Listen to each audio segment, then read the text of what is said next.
Hi, and welcome back to Jolt TV. I'm Tyler Martinolich, Film Commissioner for Hillsborough County. And this morning, it's my pleasure to be joined by Casting Director Rosen. Thanks for joining me, Rose. Thanks for having me. So at the start of all these episodes, I like to do what I call the good housekeeping questions to get them out of the way. We want to know how you got into the industry, what inspired you. So let's start at the most basic question. How did you break into show business, and what led you to being a casting director? So I started out as like a fashion editor, and back in the day I did everything. I did the makeup, the casting, the makeup and hair, the casting, the locations, the wardrobe obviously, and the copy. And I got very involved in the production and less involved in the copy. I kept making my cut lines bigger type, less copy and more pictures, and it was great. It was a lot of fun. I learned a lot about the industry. Then I learned about talent and photographers and all the various aspects. So I did that for years in St. Louis, and then I got married and showed up here in Florida, and nobody really understood what I did. It was quite confounding to them, and it was the boom of the film industry here, and casting seemed like a really good niche because I knew talent real well. Yeah. And I opened my doors and never looked back. So what was your first experience on set? One, what was the movie you first worked on, and what was your first experience on set? What was it like walking into that environment? So, like, my first movie at all really was Edward Scissorhands, and obviously that was quite a thing to work on. Did you, when you were reading the script, obviously it's a strange movie even today, but did you have any idea of how big of a film it would end up being and how big Tim Burton and Johnny Depp would actually become later on? No. No. No. I mean, we knew it was big. I mean, honestly, I worked with Alan Arkin and Diane Weiss. That was of interest to me. Yeah. I had Alan Arkin to my Passover Seder. We had a good time. But yeah, Johnny Depp had just come off of 21 Jump Street, which was interesting, and he was good looking and clearly was talented. And Winona Ryder. I mean, you could look at the entire cast of that movie. Conchata Ferrell, she ends up in 2.5 Men.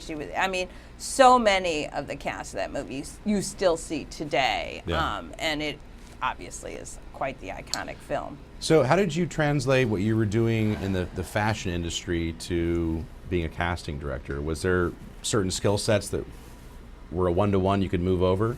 So, like, the biggest thing about casting is to be organized, because we have to see so many people in a day in order to get, and it was, I used to go talk to the kids at school, and I'm like, casting is all about math. How many people, if it's five minutes a person, how many can you see an hour? Do you see two together? So it's really oddly, in addition to knowing talent and understanding what they can bring, it's about how many people can I see and see them well. What makes a good casting director, in your opinion, other than just organization? I don't know. I think it's just a certain quality of knowing what you're seeing will translate. I can look at somebody in general, and this I learned way back from being a fashion editor. I can tell whether or not you're going to look good on film. Yeah. And so looks are important. And I think also a good casting director, because a big thing we do is negotiations. And so it's about my relationships. I have relationships all over this country with talent agents who, I'll say, this is a great project. Can we get them for this? Yeah. And so it's a weird concoction of skills that actually make us good. It's not, because the ultimate choice is going to be the director's. Now, I might have long discussions with the director about why I think she or he should choose this person, but it's basically their choice. I just, put it down to this many people. Yeah. So let's walk through what a casting director actually does, and then the process once you're brought on to a production. If you can give me like just the quick bullet points of what are essential to a casting director's job and what their role actually is, what would that be? So the biggest thing, the most important thing I do is have long discussion with the director. I have to, one, make sure we understand each other. And I have to hear what they want from each character. And oddly, most of them they're so busy, they don't love to take that time. They think I'm just gonna like get it from, but I like to have a conversation. I think that makes me better. And so once I know what they need, I pull out all stops to get it. And what's that process like working with directors? Are you bringing them notes after you've read the script on what you think the character is, or are you walking in fresh as a blank slate saying, what is your vision for this? I always like to hear their vision first, because I feel like I am serving them first and the project second. I think that's just how I work. Yeah. So you've broken down the characters. You've had your discussion with the director. What's the next step as far as casting when you're bringing in all these various people? Is it really just a cattle call like you described, where it's how many numbers can I get through during the day, or do you instantly know when you find someone and you sort of settle in and want to work with them a little more? Well, the numbers I get through the day are me working through who I want to see on my schedule. Right. I've never had a cattle call, except for maybe Scissorhands. I think we did. I won't do that again. But, and that was, I think people were showing at my door at my house. It was crazy, and I was pregnant, and it was, yeah.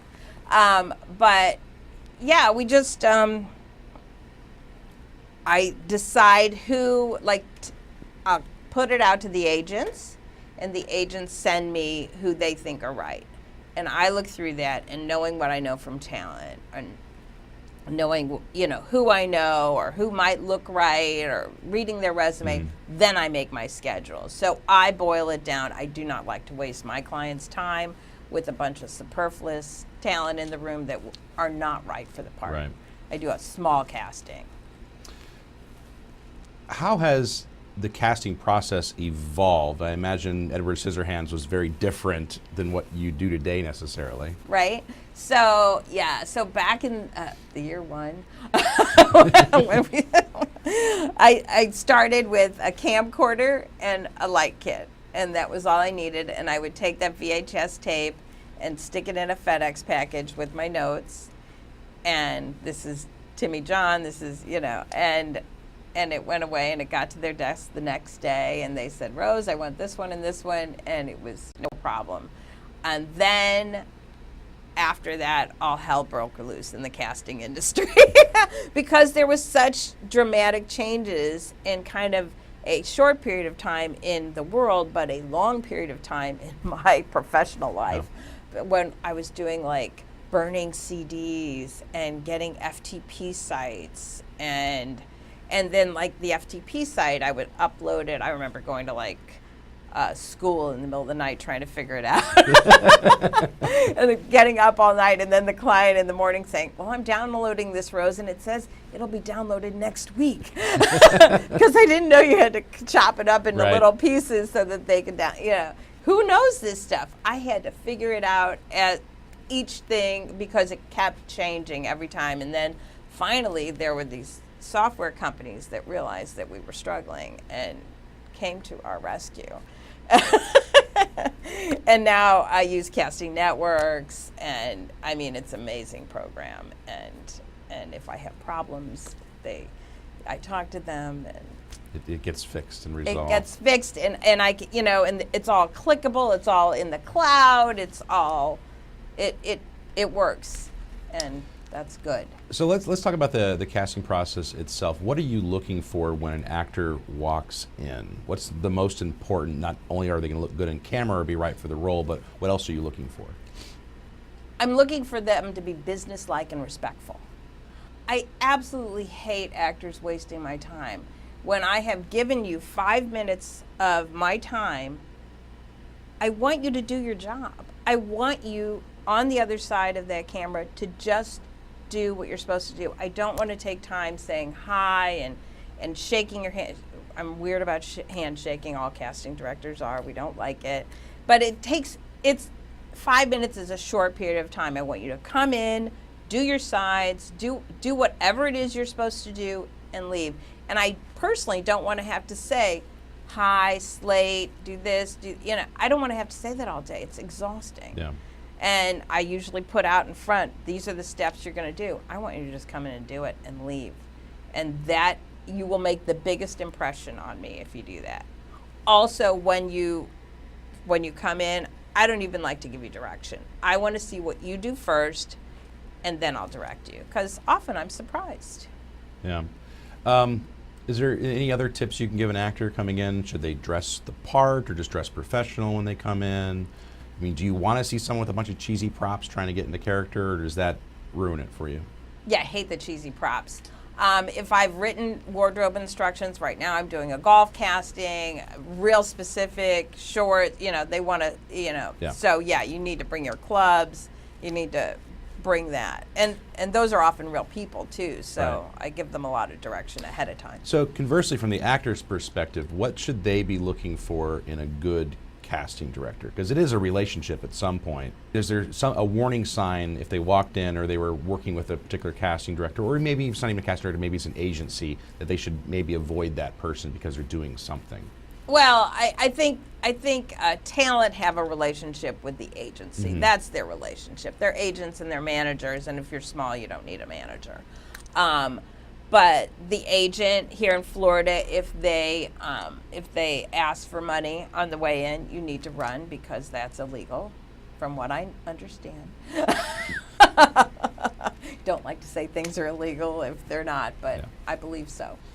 And it just little bit, like if they want to take your pictures and make your portfolio and do all this stuff, that's a little far beyond what an agent should be doing. They can give you some names to go to, and you do need all that. And in this day and age, if they're asking you to print a bunch of headshots, I mean, I don't even touch a headshot anymore. I'm all green. Interesting. And is that a prevailing trend? People are getting away from the headshots to just send me something, or that's just your own particular? Yeah, I'd like to think that. I mean, when I go to Los Angeles and New York and talk to my people, yeah, here, I don't, they're all touching stuff. I'm like, what? Yeah. I don't understand it. It's like, most of the time, my client is not even anywhere here. I do all my castings, like, all over the country. I'm putting talent in Philadelphia and Chicago and Los Angeles. I mean, it's really anywhere. They're self-taping. They're sending me stuff. I'm sending it to my client, and my client's shooting wherever they're shooting. Yeah. And how much of that work is remote at this point, since you have so much technology? You can Skype in. So much. Yeah, I've gotten just real worldwide, real national. Yeah. I don't see borders in casting anymore. I did this whole movie that Not Alone. We just did that. It should come out soon. And did all of it electronically. Literally saw only the two children as leads. I wanted to see them in person. Yeah. After we narrowed it down to like 2 people each. I mean, I saw 4 people for an entire movie slate in person. And does that change your impression of an actor looking at them through a Skype or a screen, or is it better to be in person to engage them? Is it different? I like it better on the screen. Really? I know that's odd, but that's where they're going to end up anyway. And you can Skype with them, you can talk with them. I remember one kid was on the Skype jumping up and down on the couch. And the director loved this kid. Oh, this is Timmy, or Tommy, whatever its character's name. This is perfect. I'm like, you can't hire that guy. I mean, if he's jumping up down on the couch, there is a behavior here that is not best to deal with on set. Right. I like to look at the totality. Yeah, maybe he is that character, but I'd rather hire an actor who could play the character. Right. So when you yell cut, he stops jumping. It's a business. There. Yeah. Right. I want somebody with a resume. If if you can, but the directors now, they want real. And so we kind of fight with that a little bit, because I think everybody's real. to a point. What are we talking about here? You know, I mean. So let's talk about directors then for a little bit. What are if I was a director and I'm working with a casting director for the first time, what advice would you give me as a director? Like, how should I interact with a casting director? Is there too much information, too little information? Like, where's the happy medium there? Never too much information. I love a really tight relationship. They usually do not have the time for it. It's a weird thing. They just think we can do it. Just do it. Like, oh, you know what I want, Rose. That's. I can't tell you how many times I've heard that. Like, oh, no, I don't. Let's talk about it a minute. Yeah. And then they can be irritated. And then sometimes I don't work with them, because if they're irritated by the fact that I'm going to converse with them and try and get inside their head, maybe we can't quite get there. Yeah. And that's okay. I need to work with people that we understand each other. And how long does the casting director's role last? Like, when do you finally step away? Is it when everything is cast, or do you stick around a little longer, or like? So like it's cast and You're we're out done. the door You're and done they and forget move about on. us. Yeah. I mean, Scissorhands was different because I was doing extras, so I'd be on set every day and again, never again. But it was just hard work. I mean, I was pregnant. It was 15-hour days in this Florida heat, and it was suffering. Yeah. But I mean, fun, but still. So who's been your favorite, and if you're willing to tell us, your least favorite director to work with? No. No. You can tell me who your favorite is, though. No, I mean, they're all my favorite I mean, honestly, I don't know. I really don't. They're all good, and then everybody has their thing. Some are like really green, and that's, you know, I feel like I have to mommy them a little bit and say, well, let's go this direction, and then some are way more experienced than I am, and then I learn a lot from them, and I can learn something from the green people too. I don't know. I think every person is different and has their own thing. Is there any difference between casting for a feature film and a TV series and a commercial? Like, is it acting is acting no matter where you're at? Well, it seems more important if they're on the screen longer. Mm-hmm. So, I mean, you know, when it gets down to one line. Yeah. But then again, if that one line is for Pepsi, you know, it's so important. Right. You know, they need to have the right person for that. So, but everybody needs the right person for whatever it is. But sometimes if you get down the slate in a movie or a series and it's one line, it's more important to the actor than almost anybody. So I talk with a lot of people in the film industry day in and day out, and it seems that you're either on, I work in the industry so I don't watch a whole lot of media, or I work in the industry and I watch all the media. Like, it just seems you're one of the two polar opposites. Do you watch a ton of films? Do you watch a lot of TV series? You do? I do. I'm crazy for that, yeah. I like all of it. I love everything. Are you still able to suspend disbelief and just enjoy what you're watching, or are you critiquing everything that's happening? Sometimes.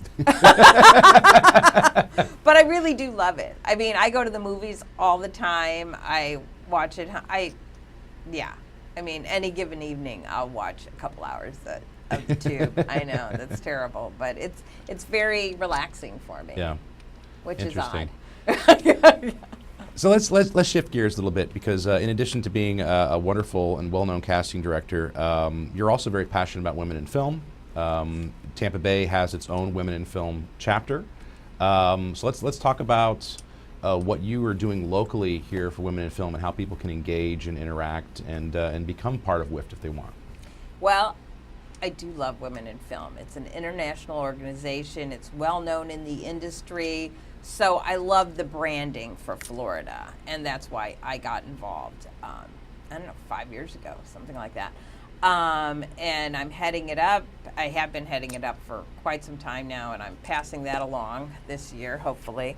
And I think we do great things here. We do seminars of how to, we just did a legal seminar. We do all kinds of things. We do parties. You'll be sponsoring a party in December. I'm really excited about that. And 125 lucky people will get to come.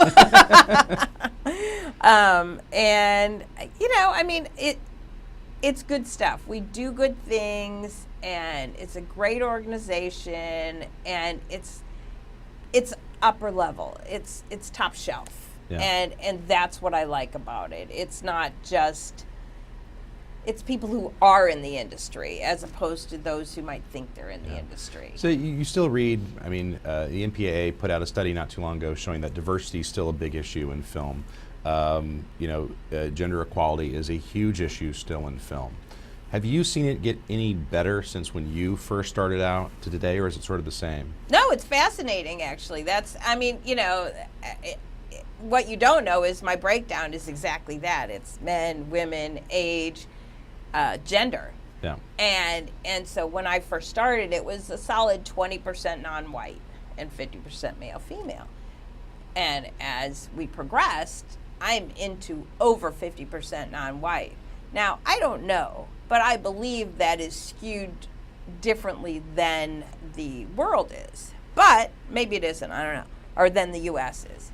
But I think we're doing that to kind of balance it back. And you could look on any screen. I was looking at our president in the news yesterday, and right behind him there were only women. He had his wife talking next to him, and then he spoke. But I think even in news we're making women as the foreground, the background. Women are it. And look at Ocean's 8. Right. That would have never gotten made without and they're the making Me Too females expendables, I believe, too. If you're a white male in Hollywood, you need to make sure your money's stashed away for a little while. You'll come back, but right now, it's the women. I guess everyone's unique, but is there a consistent difference between male and female directors when you're working with them and their approach? I think people are people. Yeah. I don't know that's. There must be a different approach, but you know me well enough to know I talk to each person as if they're whoever they are. Right. And my job is to try and get to wherever you are, because you're my boss. Yeah. And we're trying to work together to make it right. And it's all about, for me, the first step is communication. So I'll tie this back into WIFT in a second here, but if you were giving advice to someone who was interested in becoming a casting director someday, what are some of the skill sets they should pick up very early on, and what's the path to becoming a casting director? So it's a great question. We have actually a program in Los Angeles with the CSA that we just started this year that are training the new casting directors. So I say move to Los Angeles and get involved in that. Number one, if you're really serious about it, that's the thing, because there is no casting director school. I don't know how we get trained. Yeah. I'm proud to say I have interns. That I have one intern that, Molly, she opened a casting company in Toronto, and they are rocking it. I'm so proud. And I've got another intern that's a talent agent in Atlanta. So I think if you can get involved in an internship program under a casting director, it's the only way to learn, because there's 700 in the CSA worldwide. I'm a real unicorn. Yeah, and let's talk about it for a second, because you do have that CSA designation behind your name, and it's like a doctorate or a PhD. It shows a terminal quality. You've reached the apex of what you do. How important is it having that designation in front of your name, and what goes into being certified? So, everything goes into being certified. They seriously vetted me for 6 months before they said, okay. I thought it was fascinating and terrifying all at the same time, but happy to be, a proud member now. And I was against it for so many years. I thought, I don't want to be, what is it, the Groucho Marx thing, where I don't want to be a member of any group that would have me as a member. But now that I'm with them, I mean, I go in and see 200 casting directors in a room.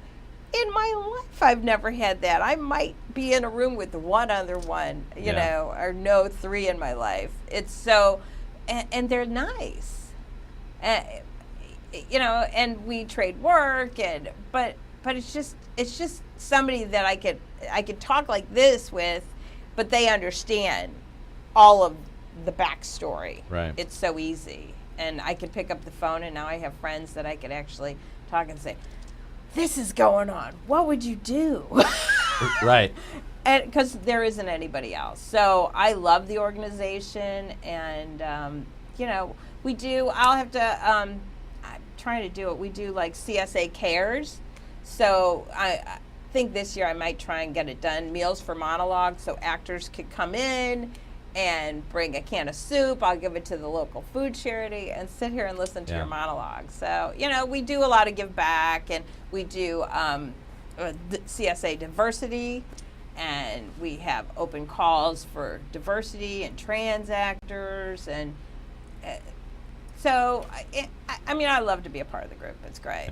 Yeah. Now, is it a job generator as well? I mean, do you find that you've gotten more work as a result of having that title behind your name? No. I'm very bad at collecting that information from my clients. Like, I feel so invasive, like at some point saying, well, did you hire me because I'm a CSA? Right. It's like, it's so weird to be a one-person shop that, you don't have a survey afterwards. Who would fill it out? So I don't know. Maybe. Yeah. I'm on their website. It's good. Interesting. So let's lead that back to WIFT now for a second, Women in Film and Television.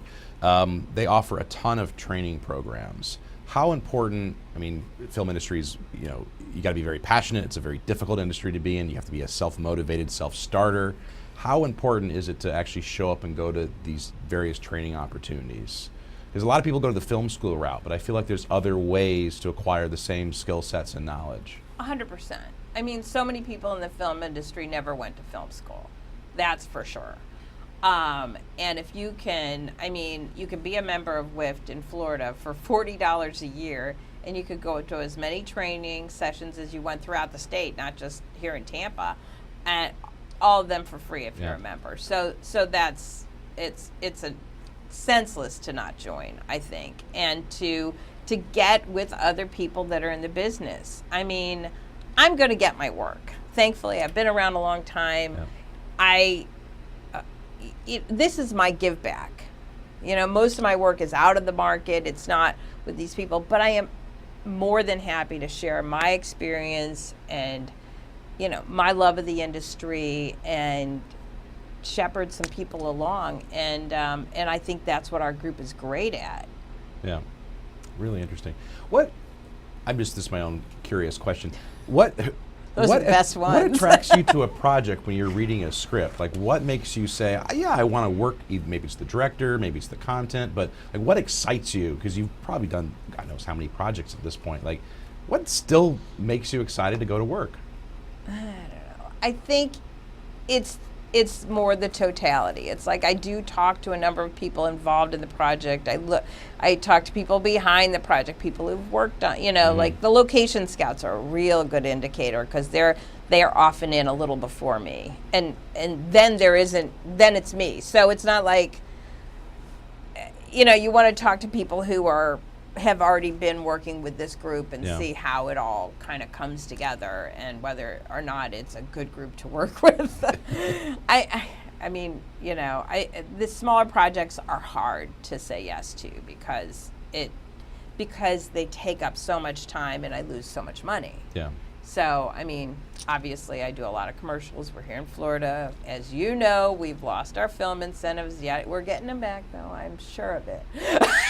Someday. Someday. Someday. Here's where you can play somewhere over the rainbow.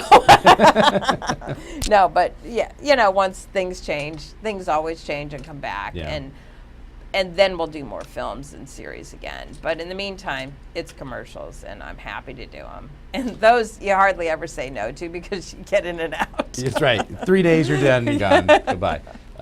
Collect your paycheck. That's another just curious question of mine. What's some of your favorite memories looking back at different casting experiences or different movies you've been attached to? I mean, back to Edward Scissorhands. I remember going to Alan Arkin's trailer. He called me in. Rose, yeah, what? He says, I'm working on a movie. He wanted to direct or produce something. And he says, can you get me the book? So we used to have these books. They were like the yellow pages of talent. If you want Tom Cruise or whatever, you'd open the book and you could find out how you could find Tom Cruise. You'd call his agent. And but there was no internet. I sound like I'm 100. That's right. But I don't know. And then he sent me back the book with a nice little note. I just loved Alan. I thought he's a great guy. Yeah. Little things like that. I'm not very starstruck. I just love working with people. What I love most is telling them they have the job. I'm sure. I mean, it's like you're like a wizard. It's the best job in the world at that moment. My daughter's middle school principal, she went to Orange Grove Magnet School, and it was a performing arts school, and he and I got close over the years. And after he retired, he says, Rose, I have to come and work for you. Please just let me make that call once. And I did, and I mean, I made his day by letting him make the call. I mean, people are so happy. Is there any talent you can look back on and say, I discovered that person? Yeah, and I can't think of that. I don't know. For some reason, you put me on the spot now, and I'm trying to think. I often look on the screen and say, "Yeah, I remember that one from back then." And there's Joanna Garcia. Okay. Yeah. She What was did a you cast local her for gal. that? Oh, I think it was commercials. Interesting. Yeah, So- great gal. She was young. She was a kid. Wow. I know. She's so pretty. She very much is. And good actress. You obviously work with the actors a lot during the casting process. Have you ever thought about directing perhaps one of your own projects or switching to a different role? It feels like a lot of weight. I mean, I love what I do. It's kind of trimmed down. I feel like I'm the best at what I do, and that's it. Why then go to be the worst, potentially? Doesn't appeal to me. Maybe not reinvent yourself at this point in I life. don't know. It's just, I do my art to reinvent myself. Yeah. And that's fun. It's relaxing. And do you ever miss fashion at all? No. I shop way too much, but but other than that, no, I don't think I miss fashion. I think fashion has changed so much over the years too. It used to be so glamorous back in the day, and now everybody's so more casual, and I don't know. As I'm sitting here in jeans and a t-shirt. And me too, but you can still look smart in jeans. I learned a lot. I feel like at least I can still put myself together. Maybe. So, do you have any upcoming projects you're working on right now? Can you tell us anything that's happening? I know you just finished shooting Not Alone, Yes. which should be coming out here fairly soon, I think, sometime after the first of the year. Yes, we'll have a little something here with that. I love that project. I cast. That's shot here locally, so let's talk about a little bit about that. So That was a lot of fun because, and I don't usually, it's a small project, but it was all shot here, and I got to do the casting from the top to the bottom. Whatever, couple of extras, I didn't deal with that. Yeah. And that was a true independent project. I'm probably butchering the log line they'd like me to use, but it's essentially like a mix of like a sci-fi horror, I think you'd call it. Right. Shape of Water meets E.T. That is a perfect pairing and describes it perfectly. How did you approach that with knowing that you had a limited budget, limited resources? I begged. No, I mean, I did love the script. I got that script and I read it and I thought, well, this is different. Yeah. It really is. And I think you'll see that. And so I was in it to win it, to get the right people. And there were, so you get your list and then it's like, there were like 4 parts. This person has to speak Haitian, and then this one has to be a voodoo priestess who can speak Haitian and kind of go into a trance. And I'm like, well, that's not easy. Yeah. But I just saw. Let me find the unicorn for you. Right, yeah. I know. It was like, oh my God. And it wasn't like one line. This was a significant part. We just watched a clip the other night. It came out fantastic. Wasn't she great? She was amazing. So, I mean, what do you do when you get that laundry list that says, I got to find a Haitian-speaking actor? I mean, do you just start calling people? You put out a wide casting net, hoping someone responds? Or how did you track that person down? So I do have a lot of very intense tools at my disposal. Casting networks, Actors Access, you name it. I could put it out on, in addition to my own social media is very strong with getting out the word. But for this kind of thing, I do want an actor. I don't want just some Haitian person. Not that there's anything wrong with that. Right. But you want an actor first that can speak Haitian. Yeah, but that's not easy. And the person we found was amazing. But still, I mean, I auditioned all these people digitally. Yeah. They do their own self-tape at home. And then if we liked them, we had them Skype with the directors, and I would just organize that. And no, she was amazing. Michelle de Rossier from Miami. She really was. I think she's going to be a standout performance when people actually see the movie. Yeah. But you also worked with Pat Healy on that particular show. Did you know Pat? Did you just call him up and say, hey, you want to be in my movie? No. Pat had just finished working on The Post. Yeah. And he's a well-known actor. And had you worked with him prior, or this was the first time? No, this is the first time I worked with him. I mean, I go through the thing. I call the agent and say, I don't have a number of how many actors I called for both his part and the part of Dr. Clay, who ended up being Richard Lawson, who was amazing. And Pat they were both, top-notch actors for this tiny project. Yeah. Now, the things I had working for me were a 29-day schedule. So, and we had a great line producer that said, these people are working these days, and you know what? That's the days they worked. Right, which is rare in a low-budget film. It was crazy, on time, on budget. He did an amazing job. And so if I could put that out to Los Angeles and say, listen, we have this tiny amount of money, and I want this guy. And that's the other weird thing. So you have to give them an offer. Right. They don't audition at that level. Of course, you're lucky to have them. But in order to even talk about it, you could get their schedule. You could say, I need them for this. And they'll say they're technically available. Right. And then you have to go through, I'd have to put offer after offer and then wait, because let's think about this. If you have a bona fide offer to one person, you can't put another bona fide offer out to another until they say no or yes. You have to expire them. So, as we were getting closer and things were I'd expire them like in 2 days. Like, you need to tell me now. Yeah. That's interesting. So are you working with the producer at that point? Is the producer telling you this is what the offer is going to be, or are you suggesting an offer to the producer and he has to figure out whether he can afford it or not? We talk about that ahead of time. I say, all right, so let's talk about what you have, and then tell me how much I have in my back pocket. That's how I... Right. Because, I want to get them the best deal. I also want it to be fair for the actor.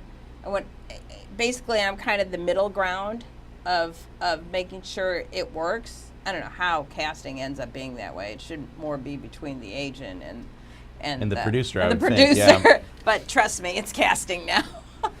It's crazy, but yeah, we do it all.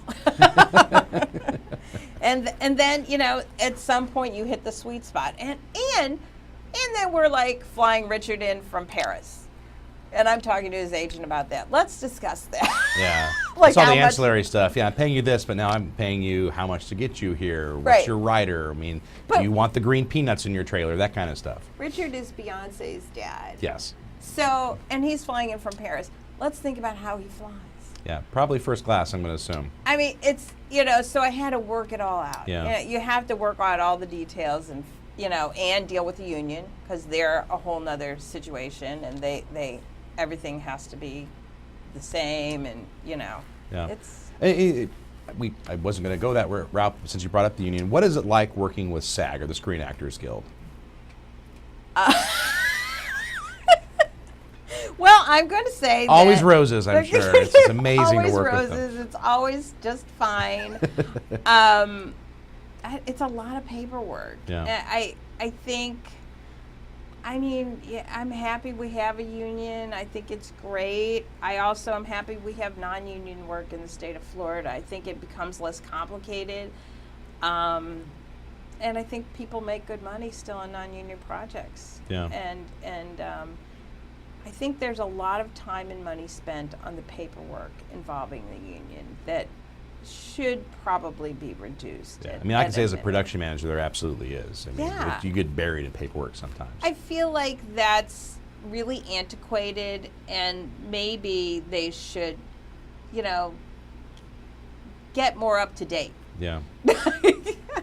Not that I'm speaking out against the union at all. I just think the paperwork is really cumbersome. It can be very onerous. I absolutely agree. When you're working with a quote-unquote SAG actor that's union, is there a difference in professionalism you see of someone who is in the union and not in the union? No. No. I So it's don't. totally the individual. Yeah, absolutely. There are people not in the union that work all the time in our industry, in Florida, in Atlanta, all over the place. Yeah. And they do a great job. I don't think that moniker has attached to it what it used to have. Yeah, interesting. So you don't have any upcoming projects that you can talk about necessarily. Right. I'm working on a golf shoot right now. Right. And that seems to it's like months of casting for like 25 golfers. It's crazy. And but they have to be, think about it, 25, they have to be diverse. Yeah. They have to be under a 10 handicap. Do you know golfers? I do. This is not easy. No. Under a 10 They handicap. really got to know what they're doing. They really got to know what they're doing. So yeah, I work real hard on projects like that. And I do a lot of unscripted work, and I'll throw people to, a bride to bridezilla here, or Yeah. Now that is interesting because it's reality, but you're still finding characters. Well, all right. So you have to think about what an unscripted show is. It's still a show. Yep. Still highly produced. It's highly produced.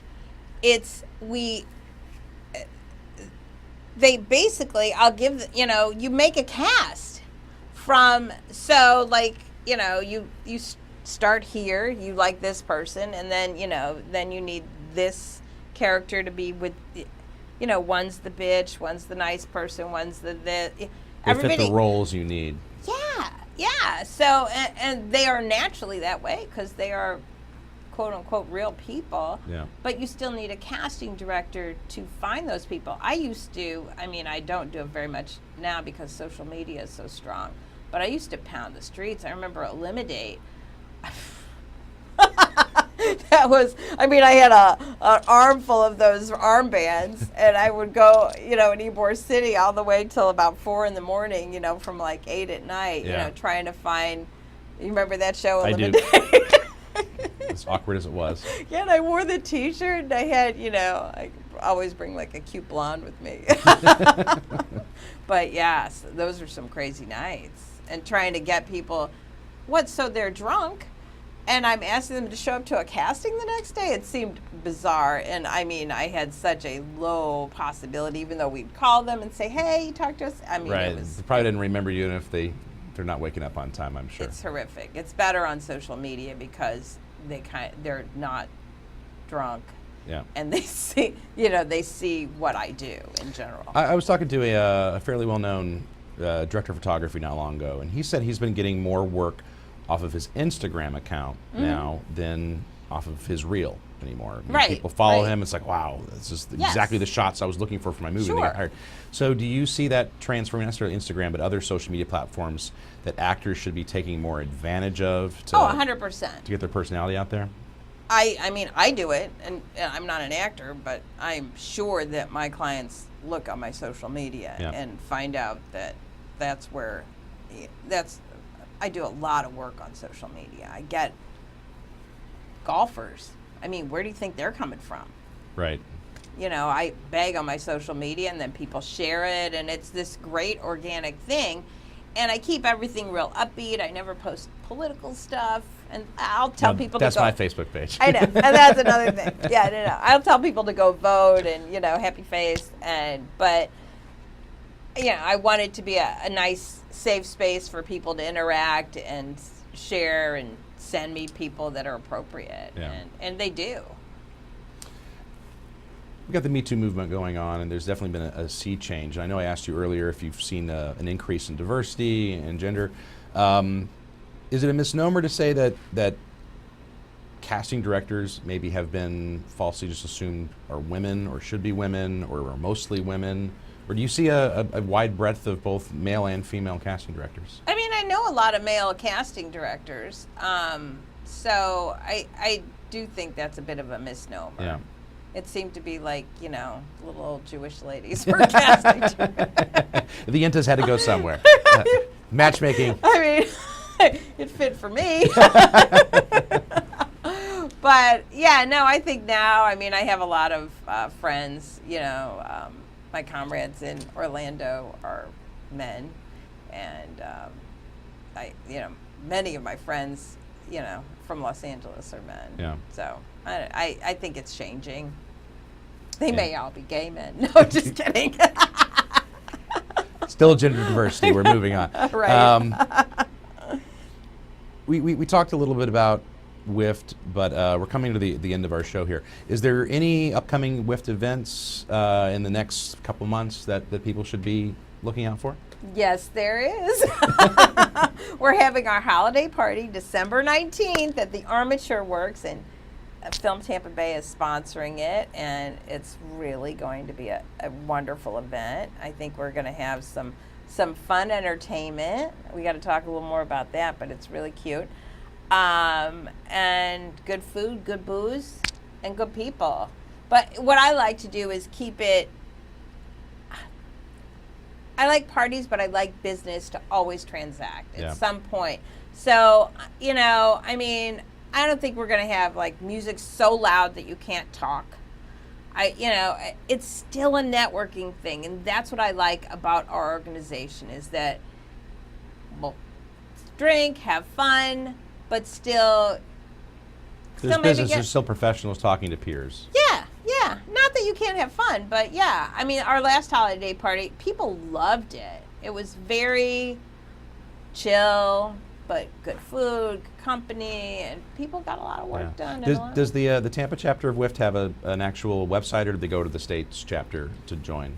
You could go to the WIFT Tampa Bay Facebook. I think it's Women in Film Tampa Bay, Women in Film Florida Tampa Bay. It's way too long. But We'll put it at the bottom of the screen for you. Yeah, we'll put that at the bottom of the screen, and then there's a Join Now button on our Facebook, and that takes you right there. And you could join $40 as a friend, $75 as a professional if you have 2 years experience, and that's per year. So, and that gets you into most things for free, like this party. I'll have a little Is there ticket. a qualification to join? Do you have to be sponsored by someone? You do have to be sponsored by somebody as a professional. I don't think you do as a friend. I want to add that even though it says women in film, it's still egalitarian male and we female. Have, yes, we have male members only in the state of Florida. I mean, all I can speak for. It's, But yeah, and we have a lot of male members, and men show up to our stuff. So yeah, don't let that hold you back. Yeah. It's all the people in the And it film really industry. is one of the most well-respected film organizations, not just nationwide, but worldwide. I think Yeah. it's, 120 some odd countries WIFs has chapters in. And it's really important to support other people that are filmmakers, right? You want to be a part of a club, support Right. what you're doing, you're supporting what I'm doing. And this isn't an industry where, there's like a job posting on, monster.com. Like, you really need to know Really people hard, yeah. to get into jobs. And I think one of the best ways is always networking. Yeah, and if you go to other cities, you can hook up with chapters there. You could go to their meetings. I've been to parties in Toronto. I mean, it's great. Yeah. Yeah. So, if we want to know more about you, Yeah. where can people find you at? CastingByRoseRosen.com. You can follow me on Facebook, Casting by Rose Rosen. You can follow my personal page, Rose Rosen, because of the algorithms of Facebook. I tell people to do both. And, follow the WIF Facebook. And you should, my stuff should pop up. And if I need your type, you may see it. Do you do a lot of casting calls on Facebook, or do you announce things on Facebook? If I am looking for something, that unicorn that I cannot find from an agent, my agents are my first call. Yeah. They are my lifeline. I love talent agents. And so if I can't find that in the immediate talent pool, sure, I'm going right to Facebook. And then there's also I actually prefer Facebook than to public casting boards. I think public casting boards, I might as well go to the agents. I'd rather have Well, I an agent. mean, I guess your Facebook's more curated because the only people that are seeing it are people that you trust and at least are willing to have as a friend. Right, exactly. Yeah. And it works out. And people work for you. If they know, they know me, they know what I do, they're like, yeah, I'll share that for Rose. And I appreciate it. So, final question. There is someone watching this right now who could be in high school, who's interested in going into the film industry. They may or may not go on to a film school, or they might just join the workforce and try to grind it out. What are some just general good tips to have if you want to be in this industry? Wake up and do something every single day. Very likely, what I've always done is make my list the night before of what I need to do the next day. The biggest thing is we're in business. And if you're a freelancer and you're getting into this business as a freelancer, you better figure out a way to get something done every single day. So like I said, I've always made my list. I've handwritten it. And that's it. If I handwrite the list the night before, I'm going to do it the next day.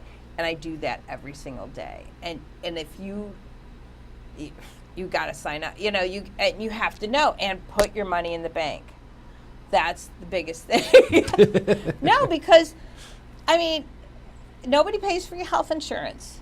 Nobody pays for a 401k. I've had to scrounge that stuff over the years. You got to figure how many millions of dollars over the years I have, had to, pay towards my health insurance. And you have to be responsible. You have to have health insurance. You have to put away money in a retirement account because nobody's doing it for you. So if it's a litmus test, right? If you can't get those things done, maybe you need to go work for a company until you can. Yeah. That's such smart advice. I've had so many people that have moved out to LA or New York. They're very talented, they're very creative, they're very aspirational, but they get out there and they realize I have to pay bills, I have to pay rent. And if you are worried about whether or not you're gonna have a place to sleep at night, you're probably not gonna be able to go out and work on that film shoot or show up for a casting call. There's other priorities. So you really do have to be an adult at some point. There's so many talented, creative people. It's the ones who are also business people that make it and that are committed to working every single day. Whether or not you're getting paid, you're working because, let's face it, we get paid a lot for the day we work. Yeah, but what how about many all the days are you're you not? working? Yeah. So you have to aggregate that out over 5 days a week, 4 weeks, whatever, 52 weeks a year, and you got to figure out how many days it's going to take in order for you to pay your rent and your health insurance and all the other things, and your car and your everything. gas. With that said, it's been an absolute delight. It So has I been. really appreciate you coming in. Thank you. Casting by Rosen. If you want to find her online. Otherwise, we hope you'll at least consider joining WIFT at some point. There's tons of great training programs that are throughout the year, amazing networking events. You get to hang out with Rose at least once a month. And me occasionally as well. But it's really important to get out there and just network and meet people, and I think it's a great way to do it. But I'm so glad you came in. Once again, I'm Tyler Martinolich, Film Commissioner for Hillsborough County, and I hope you tune in next time for Jolt TV.